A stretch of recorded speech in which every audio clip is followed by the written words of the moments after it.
റൂമിൽ വന്നു ഇട്ടപ്പോൾ ഭയങ്കര ടൈറ്റാണ് പാൻറ്റ്. ഞാൻ ബെൽറ്റ് ഇട്ട് എടുത്തില്ല. അങ്ങനെ ഞാൻ ഭയങ്കര ടെൻഷനായി, എന്ത് ചെയ്യൂത്. പക്ഷെ ഞങ്ങൾ വയറൊക്കെ ഒട്ടിപ്പിടിച്ചാണ്ട് ചെന്നു. സെനറ്റ് ഹാളിൽ ചെന്ന് അവിടെ ഇരിക്കുന്ന സമയത്ത് ഈ ബലത്തിൽ ഈ ബട്ടൺസ് അങ്ങോട്ട് പൊട്ടിപ്പോയി. മനോരമ, മാതൃഭൂമി, കേരള കൗമുദി, ദേശാഭിമാനി സകല പേരും നാവിക്ക് നല്ലൊരു ഫോട്ടോ കിട്ടും. ഞാൻ വാങ്ങിക്കുന്നു പാൻറ്. പിറ്റേ ദിവസം പേപ്പറിൽ നല്ലൊരു പടം കിട്ടും. അങ്ങനെ കാലൊന്ന് ഞാൻ വിടർത്തിയിട്ട് അഡ്ജസ്റ്റ് ചെയ്ത് നിന്നിട്ട് അവാർഡ് വാങ്ങിച്ചു.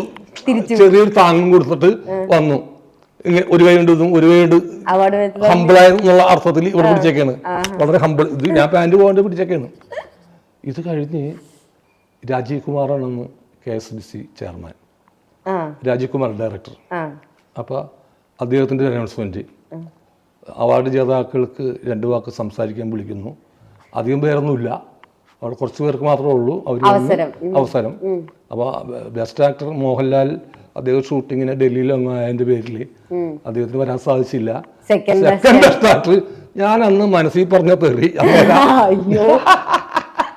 ജീവിതത്തിൽ പറഞ്ഞെങ്കിൽ എന്നെ തല്ലിക്കൊണ്ടേനെ. കാരണം എനിക്ക് ഒരിക്കൽ കൂടി പോയാൽ എന്താവും എന്നറിയില്ല.